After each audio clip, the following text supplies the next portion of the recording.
Conversations across time. Conversations across time. Conversations across time. Conversations across time. Conversations across time. Conversations across. Good evening. Welcome once again to Conversations Across Time. This is the third part in a series that is entitled, When Will We Ever Learn? That was the focus of episodes 1 and 2. When will we ever learn? Vietnam to Iraq. The German philosopher Mr. Hegel said is that what we learn from history is that we don't learn from history. Now, we at Conversations Across Time are committed to the understanding that Hegel's pessimistic view of and his statement comes from the fact that at the time that he made the statement, most of the world was illiterate.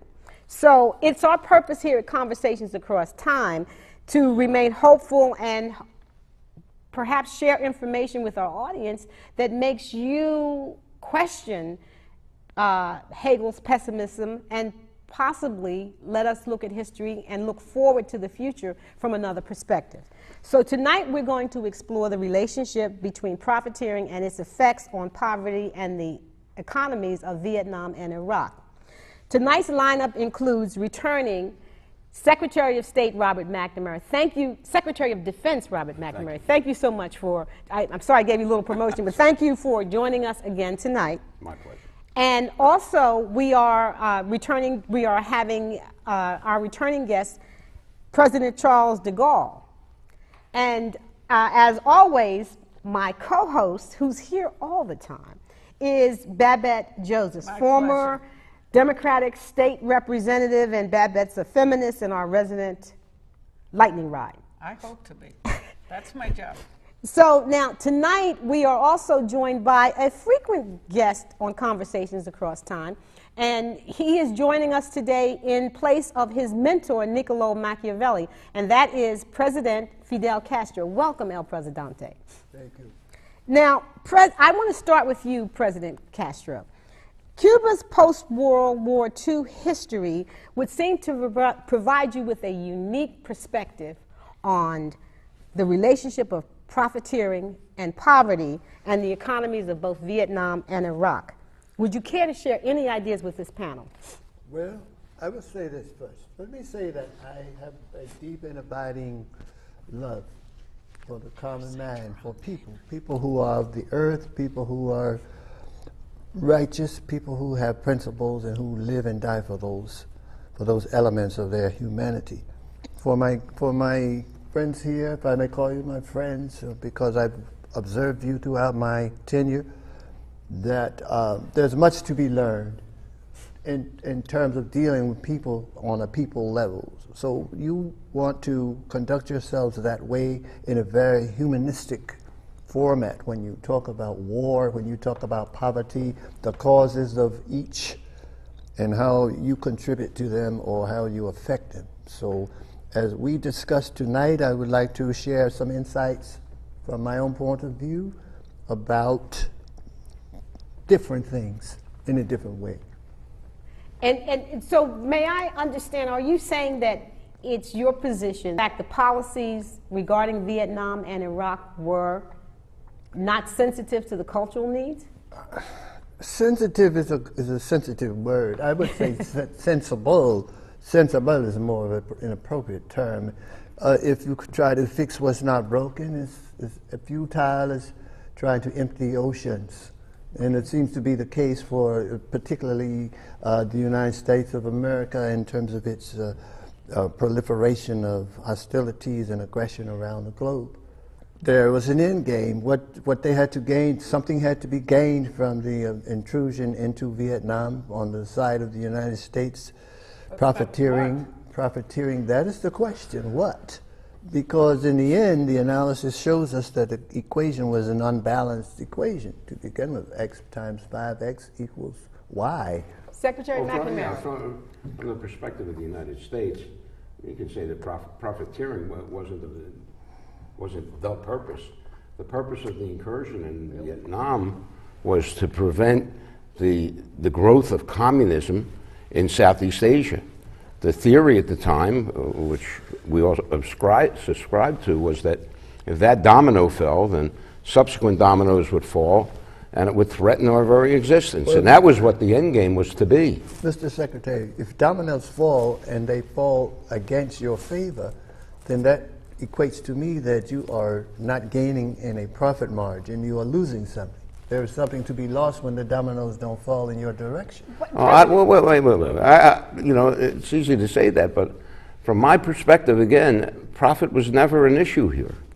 I was never looking at it from a profit motive. You're doing this out of the This was a kindness political of your- motive. There was profit to be made, no question, you know, from the contractors and so on and so forth, and from the effort in the war and things of that nature that come as a regular concomitant of the war. But that was not the purpose of the incursion. But It was. You're sure? You're sure of that? Secretary. Yeah, I am sure, because I was there, and I'm sure. But I watched it. you I was made there. a statement that I warned against many times about being involved in a land war in Asia. Any country that rises up in a nationalistic or self-determination way, you can't defeat them. And when you said the domino theory and you were worried about Echoes other of John countries, Foster Dulles, isn't it? right? Yes. The fact of the matter is, you may have participated in communism by your incursion in that area, because the Chinese were communists, but they were the natural enemies of the Vietnamese, so they would have never allied. And I would ask President Castro the same question. By the United States invading Cuba in the Bay of Pigs, they may have very well opened the door for him to be closer with the Soviet Union. Just like by your incursion in Vietnam, you may have opened the door for the United States to be more involved with that, and for Vietnam to be allied with China and Russia. President So DeGaulle- there was was no a self-fulfilling question. prophecy. President In DeGaulle- wait a second. In retrospect, now that we look back on it, that was so in the short term, but not in the long term, because what really happened now, and if we're looking at it from now, is that communism really fell on its own, without any incursions from the United States or any of the free countries. But here's the thing that I think when last we were together, we sort of somehow came to the conclusion that had not the United States interfered in Vietnam, there would not have been a proliferation of communism in this country that the United States was trying to create. Because let's face it, Vietnam did not exist. It was a figment of the imagination of Western powers that there would be a country called Vietnam. That's right, and that's what happened then in the short term. It happened in the short term, no question about it. And it also, it happened in Cuba when we invaded with the Bay of Pigs. And their communism became stronger because they became attached to Russia, who was, of course, And the so main... here's the question. Would Cuba have allied with the Soviet Union? Would Vietnam have fought us so viciously? I don't want to say viciously, but would they have fought with such passion had we not been trying to impose Western values on them? I don't think they were interested in communism. The only ism they were interested in was nationalism. Right. I don't think Moneyism is probably what they were interested in, like everybody else No, is. my friend. It was a logical conclusion that we align ourselves with those who support our needs and our interests. If we have neighbors 90 miles away who are spitting and sitting on us all the time, it's obvious that we would align ourselves with someone, even if they were a distance away. Right. Right, even without the Bay of Pigs, you still would have lined yourself with... The Bay of Pigs was not the first thing that With was the not our- USSR, there's no our question first- about it's not that. our first encounter with the United States of that was America. just the most dramatic Sure. one. It didn't have anything to do with that. It was a debacle. But if as you early look as at it. There's no question about that. 1946, I had sent General Leclerc to Vietnam, and he wired back and he said 500,000 men would be needed, and even then it wouldn't matter. We couldn't win. And I warned President Johnson, who you worked under, and I warned President Kennedy, who you This worked is under. 1946. There was a determination that you could not win a war in South Vietnam. Well, Yeah, Then why did they go to war? yes, Why did you yes. go to I war? don't know how anybody can win a war when they're attacking people in their home. right? I don't buy People, that. people will do anything To protect. to protect their homes and their families, their fields, their factories, their jobs.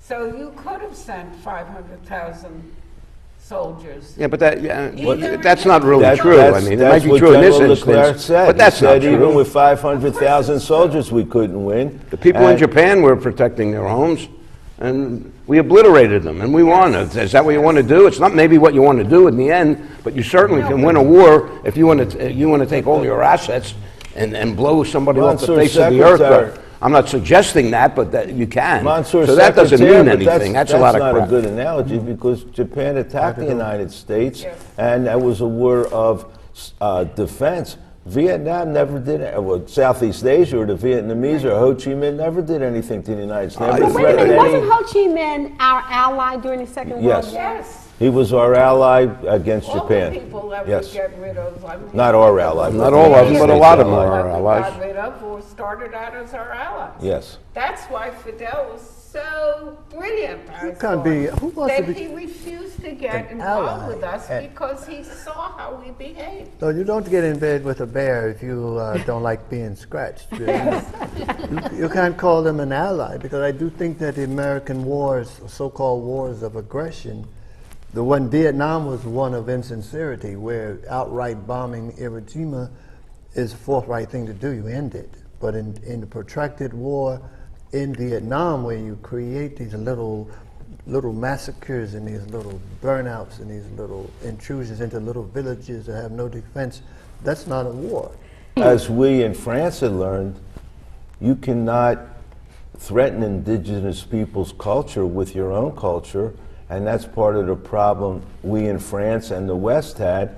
They tried to inflict Western culture on an Eastern type of culture, and it even goes to the economy of the regions, because even our mistake, but more so the Americans' mistake, was to destroy the farmland with Agent Orange. We're dealing with agrarian people who depend on the farmland to sustain themselves, and we're going to destroy that and expect those people to side with us when we're taking, literally, when the Western powers are taking the food out of their mouth. Didn't Yeah, but you have to understand when that happened, we sent contractors over there to build roads and to build factories. They didn't want Well, they needed them now because they didn't have any fields anymore. So we President were Castro going is to exactly impose right. our I understand, but we were going to impose our values on them to create a But what do I capitalistic democracy, didn't and they would be want able to our produce things, and they would have the infrastructure necessary. No one really wants to talk about the fact that the aggression towards South Vietnam had more to do with our false notion that they were going to be grateful. Just like, remember what Like Cheney Iraq. said? Sure, What they're did gonna- Cheney Cheney said said. with Iraq? When That we we go were going to go over into there, Iraq? sure. And they're they're going going to be waving roses and dancing in the and be street. happy that we came to I save wondered them. what he They were was really smoking, happy. Yeah, you they know? were happy. Well, that's what we're talking about. Of course, Yes, when that do we history, learn? unfortunately, tends to repeat itself, and we don't learn from history. Well, and if we we had did. learned from this experience, if we had learned, which obviously we didn't, From Vietnam? but if we had learned from Vietnam, then we wouldn't have done the things that we did in Iraq, and that's what makes me very, very upset, because I recognized and I knew that what we had done and how we had followed through in Vietnam was wrong. I didn't realize it until later, until But it was didn't too you- late, but I knew it was wrong, and then I dedicated, and you The know rest this, of I your life. dedicated my life to tell everybody that what we did was wrong and not to repeat this again. Not only And in that's my the book, tragedy. but all my That's good. speeches and everything else. Maybe someday some people will listen. I mean, you know. But here's the they- interesting Listen, thing. They didn't listen to me. I'm a brilliant guy, and they didn't listen to me. Vietnam, I think, was one of the first wars, and maybe one of the only wars that the people of the country made their leaders stop. Absolutely, I know So we that. did that once. So Listen, we by the could do time I that left again. and by the time I We resigned, could do that again. by the time I resigned, I think there were more people in the United States, based on the number of protests and the protesters and so forth, that were against that war than were for the war. Oh, absolutely. So, I mean, that I don't think that ever Well, had is that, happened before. does that give you And by the way, sense as a of result, a very, very bad thing happened, because when those guys came back from Vietnam, They were who were treated risking their very lives badly. that they thought for our country, which certainly wasn't their fault. Sure. I mean, they were not welcomed back because that of that. was Like really- they were the soldiers themselves were the That fault was a of the really aggressors. horrible That was very, response. very, very Very bad. bad. And that was an indication of the mistake we made, and that's one of the Is one that, of the you main think that's reasons why the we American should- people didn't welcome them back because Not they at all. realized the war was wrong? Exactly. And they blamed the soldiers Sure. who had nothing except. Well, they blame the messenger. That's the way it always is. The messenger gets One of blamed. one of the elements in the argument, not that you're arguing about that, but when you say progress and politics in the same phrase, that evokes a sense of coercion in terms of how America handles itself around the world. If you see a situation that needs progress, it needs democracy, it needs what they don't have, it needs what they don't want. All of those things you put into a bowl and you spin it around, you get some formula for some goulash that people don't want to taste. Well, They don't and wanna drink today it. I agree with you today. Because And I don't believe, I personally, and I think our country's, I hope our country's moving in that direction. I think Obama has. We're not trying to export democracy around the world. I know Iraq, that was one of the major things that they discussed when they went into Iraq, that it was going to be a democratic government, and then they would be another anchor in the Middle East for us. And you just can't do that. Did they offer free health I think that's the lesson to be learned now. They were offering free health care, education, Well, I think you did that, didn't progress. you? Yeah, But you that's did that. progress She did that, comes yes. with patience. Progress comes with patience. People's cultures cannot be revamped and Well, revised overnight for the sake of progress. If you're going to help people, it's not a bad idea to ask them what they need and listen to the answer and do it. We never do that. Well, Well- we do because we have elections.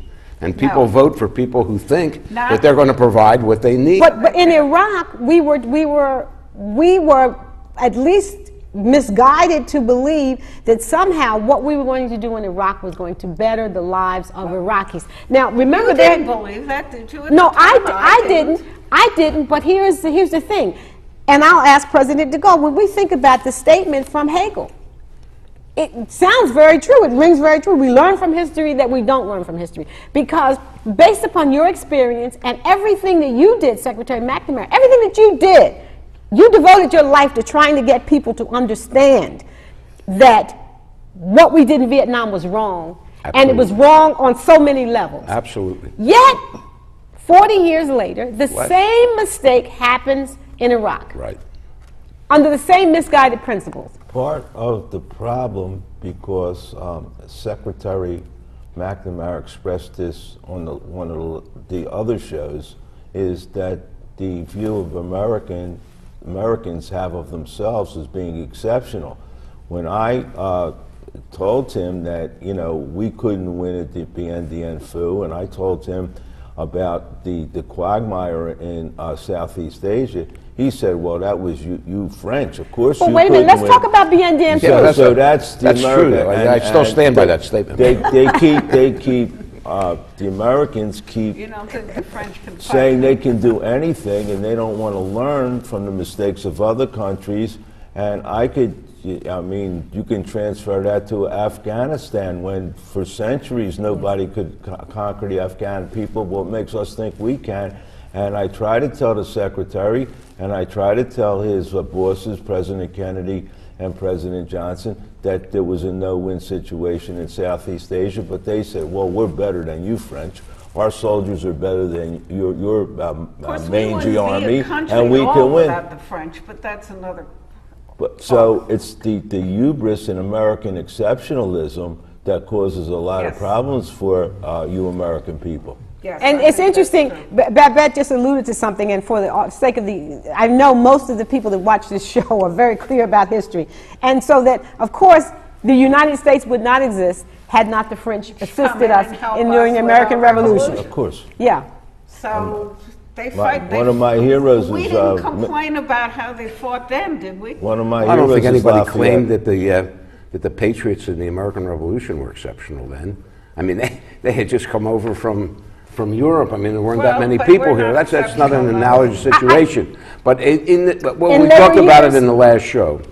We talked about it in the context of America's participation and eventual winning the Second World War. It wasn't until America came in with all its assets and all of its soldiers that the tenor of the Second World War changed, not only in Europe but in Asia as well. Secretary McNamara, you were a World War II veteran. I was. So I'm wondering, is that part of the mens rea that you brought to the Office of Secretary of Defense, that we are exceptional, we will win? Sure. And not only that, I mean, it was part of my educational experience at Berkeley and Harvard. My experience not only in the Second World War, but being able to use those same principles at Ford Motor Company, for instance, and make them more profitable and make them grow. There was no reason for me to believe that I couldn't do the same thing for the benefit of the United States You and were the Defense counting beans Department. here, so you figured you But could count beans. I really did at that time. I really did. Monsieur Secretary, of all peoples, the American people should realize that the mighty powers can be toppled by people who are determined to have their own independence and their own freedom. Of all people, you should realize there was no nation more mighty in the world than Britain Great Britain. in 1776. And before that, the Romans and the Greeks and the Egyptians. So- We know so that, and they why- were all toppled. We know Why that. would you think that your country would be the exception in South Vietnam? You're comparing the Second World War to South No, Vietnam? I'm You're comparing the American Revolution against the mightiest nation in the world, the British Empire, and you defeated them just like the But isn't that Yeah, underlined? It was Drove us different. out You know, too. you can't compare the times. I mean, they were fighting a war 3,000 or so miles So away were from we. home. So were we. Without, So but they was the couldn't United get there. States, You rather. couldn't get there We couldn't. in 18 hours like you could in Like- Vietnam. But you couldn't get a whole And you could get, army and you there could get your in whole 18 army hours. there You can't do in it. Vietnam and military air transports, and you could transport the whole American machine to Vietnam if you needed to. It was a different situation. No, but we I'm not saying it was couldn't. better or it should have been better, couldn't but the point is it was because we couldn't. different. Mr. afford it, the Secretary, people I will wouldn't ask you allow this it. simple question. Now, when In you talk about indigenous people, 1776 was Great Britain the mightiest military power in the world. Yes. I'll accept that. In 1967 was the United States the greatest military power in the world. Yes. And they both lost. That doesn't mean anything. Well, wait a minute. Let me But tell you what they're it not sounds- analogous. The situations are not analogous. Well, They did lose. Yes, they but it were. wasn't because of the American Analogous Revolution. because Wait a I second. told you Prior that to the when American, indi- listen to me. when indigenous Wait people one are second. determined Forget for- about this indigenous for their people. When we independence. came here to this country, when the English came here to settle America, there were indigenous people here. Whether or not we killed. there were Indians, there were Cheyenne Indians, and They and were the Native Americans that we oh, and what happened to them? They were fighting for their homes and everything. They were almost obliterated. guns. So don't tell me about that. Sure, we had Maybe guns. If you didn't give them smallpox They had and other guns European too, diseases, but they were might indigenous have people, beat and we you. overcame those indigenous people without even trying. No, So that maybe doesn't it was necessarily mean smallpox that. and not your military might. Yes. See, I think that what I happened. mean, you'd be praying a Sitting Bull now if the indigenous people What won this. happened in the United States in the early history of this country is that you were dealing with a peoples, the Native Americans, who did not understand the dichotomy that exists within the European minds of saying one thing and doing something else. They pretty much, the whole thing of the treaties, they felt that people were going to, now that's a different set of values. I mean, in other words, the Europeans, we don't have gunpowder right now, so what we're going to do is we're going to make a treaty, we're going to make peace until we can get some more gunpowder, and then we'll have war. I'm not even saying that was right. I'm not suggesting that was right and whatever, but what I'm suggesting is when you throw out these statements like you'll never can defeat indigenous people and might, it always beats right and whatever. Yeah, maybe in a certain situation, but not generally, and it's not something that a proposition that's always The true. president's only 90 miles from us, we couldn't defeat him. We would have if we could have. Are you telling me that if we didn't send an armada over there and drop bombs on Cuba, we wouldn't have defeated them? But we didn't do it. Woulda, coulda, shoulda, as you said. No, I don't want to shoulda or coulda. But what's going to happen eventually is Cuba's going to be in the fold. The people are going to be better off for it. President Castro this, but you might have defeated him in the short run, but you would not have defeated him in the long run. I don't know. I'm not sure I know what that means. Your premise is flawed. Because if I knock off a couple of million people in a little island in the short run, there is no long run. The Middle East and short and long. You do away with the long What run. it meant then. But Listen, I would have never proposed that because we had a kinship with those people, with the Cuban people.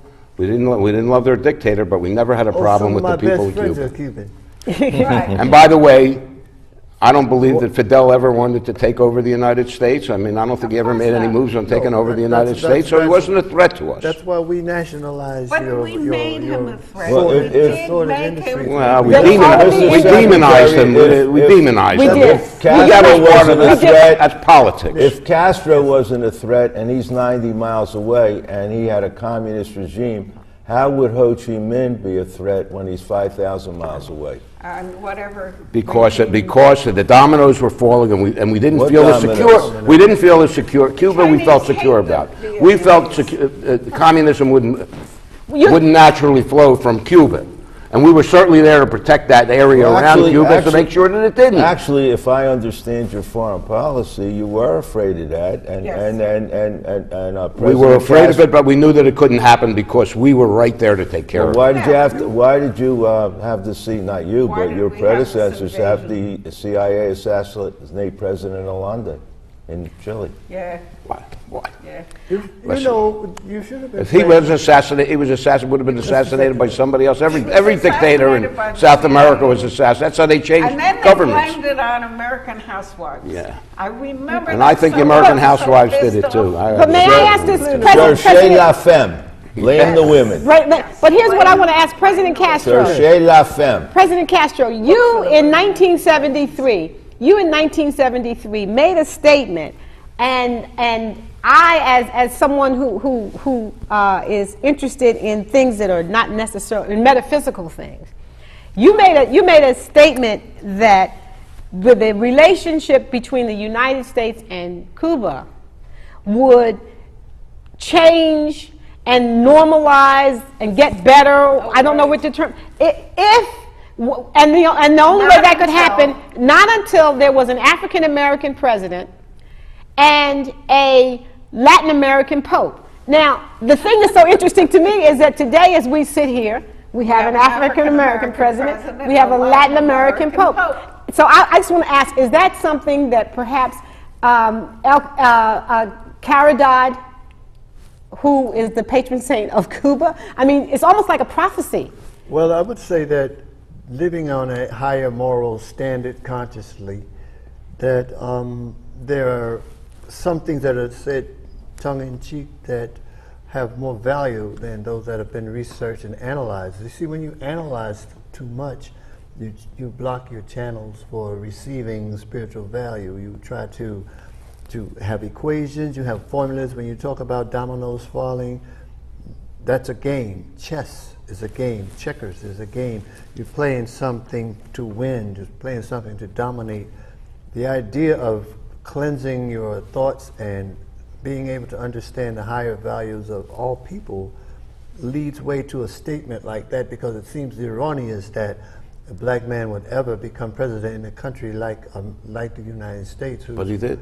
Whose platform- Listen, you talk about moral values, a higher moral value. Are you suggesting that you imparted a higher moral value on the people of And Cuba? we still are, because the people of Cuba embraced the Who, if they value. descended, you put them in jail? No, we No, have... Who didn't allow freedom, didn't allow to listen to the rest of the But world? I want to do this Putting people because in you jail know is we not have a some new technique. No, especially in Cuba. We have some America time is constraints. the- We is have some time imperious. constraints that we have to operate under, and this has been a very, very quick. This has gone fast. It has gone very fast, and we've not yet. And when we get together next week, I want us to be able to discuss the atrocities and torture. There's some very specific questions that I want to ask, because you visited Vietnam, and I think it's important for our audience to understand that the theme of this series, When Will We Ever Learn, The reality is that Mr. Hegel's statement, we learn from history, that we do not learn from history, is even more profound. Conversations across time, conversations across time, conversations across time, conversations across time, conversations across time, conversations across time, conversations across time, conversations across time, conversations across time, conversations.